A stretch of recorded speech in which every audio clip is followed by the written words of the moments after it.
Hey guys, what's up? It's Wolf Airsoft Gaming, and today I'm going to do a quick unboxing and review of the Tokyo Marui MK23.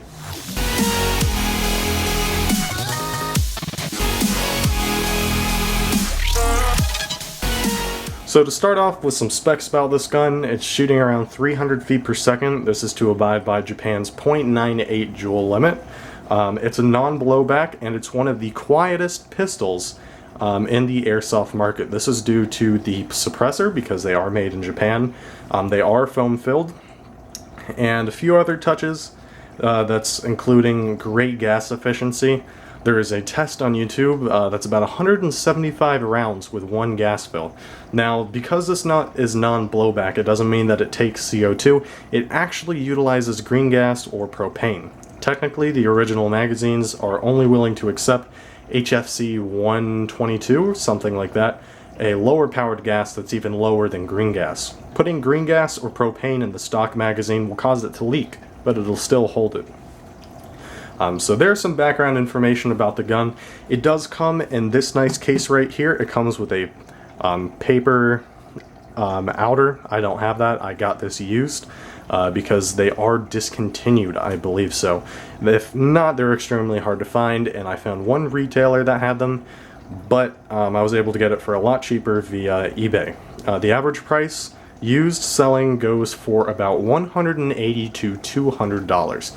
And that includes the pistol, the LAM unit, as well as the suppressor that actually does function. So now with all that out of the way, let's get into the unboxing. So as I stated before, it comes with this wonderful hard case, and we'll get into it. Okay, so out of the packaging, you can see it's got some really nice internal features to this case, including some egg carton foam here, and a lower quality but still functional styrofoam down here. So you get a few things with the package, as you'll notice. One is a sample pack of BBs. The second is the MK23 itself, the magazine, and the suppressor that does work. One thing to note about the MK23 and its suppressor is it features 16mm positive threads instead of the common 14mm negative threads. So if you want to buy an aftermarket suppressor or make one, you will have to buy a 16mm positive to 14mm negative thread adapter.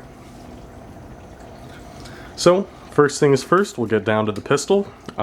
This pistol here features a few functions we'll go over first. One is where the fire selector would be.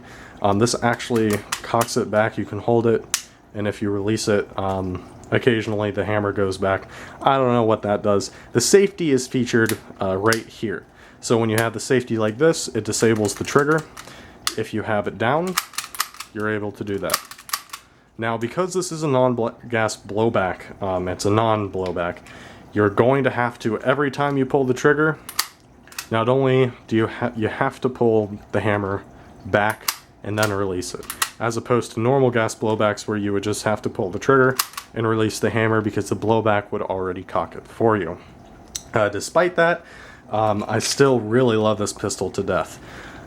It does not come with white trademarks. You can check out my video on that. I painted all of the trademarks in, but it does feature licensed HK trademarks here with the serial number, over here with the HK US government and the caliber, which is 45. On the other side, right here where the brass ejects, it's got HK and the caliber again, as well as the serial number, and it doesn't match both sides actually. This is 230499 and this is 23042. Different numbers. Might not be a serial number. Comment down below if that actually is. Right here you've got the Tokyo Marui licensing, and down here the US SOCOM MK23. So this is a pretty accurate replica. I love it. It does come with a LAM unit that's fully functional, including a light, as well as a simulated laser. It's actually just a red LED with a frosted panel of plastic over it to make it simulate a laser. The batteries are found here, and it takes 3 AAAs to work. You have your on and off switch right here, which rotates left and right 90 degrees. And at last you have the switch down here. If you pull it to the left side, you have a constant on.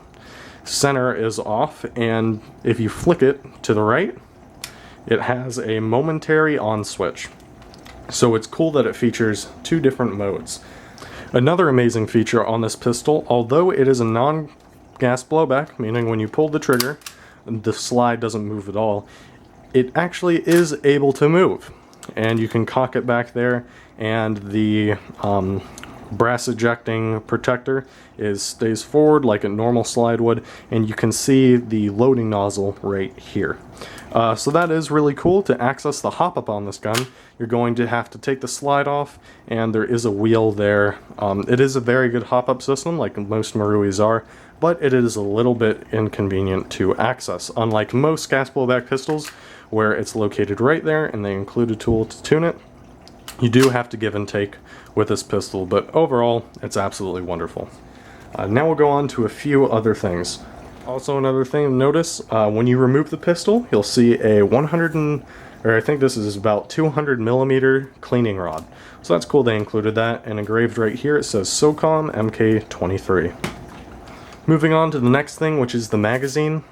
This magazine for the United States is pretty much garbage. Aftermarket magazines, which cost less, Evike sells them for about 23 to 20 bucks. Work a lot better than these do. Aforementioned, with the fill valve only be able to hold about 100 psi or something like that, is again something that isn't. Green gas is like 130 and propane is like 135 to 140. So they are too powerful, so when you fill it, some gas still goes in, but there'll always be a constant gas leaking out of the valve, and it's only going to take some. It does have a very sturdy plastic feeding lip, and everything else is fine. I've had a few leaks with this, but with proper care and a few different fills with green gas has lubricated the O-rings as well as soaking them in silicone oil so that the magazine does function even with green gas and propane, and yes, it is absolutely safe to use it in your Tokyo Marui gun. The next thing to talk about is the included suppressor. This is probably the widely debated part of this kit. A lot of people don't like it. Everyone that I've showed it to didn't like it, and I didn't like it. It's a bit too big, it's shiny, it's flashy. It's like there's 3 different, like this is skinnier and this is a little bit fatter, and then this is, I guess that's the same, but it switches thicknesses a lot, and it's got the dimples in there, which I like, a lot of other people don't. It is filled with one solid piece of foam, and I'll take the back off here to show you. It is hollow, so you can put whatever you want in there, but it's got one solid piece of foam throughout the center, and there is no spring. And again, this is using 16 millimeter positive threads. So it does have some markings on here. There we go. It says part number with the numbers there, MFR, the serial number, NSN, US government, and then the Tokyo Marui trademarks.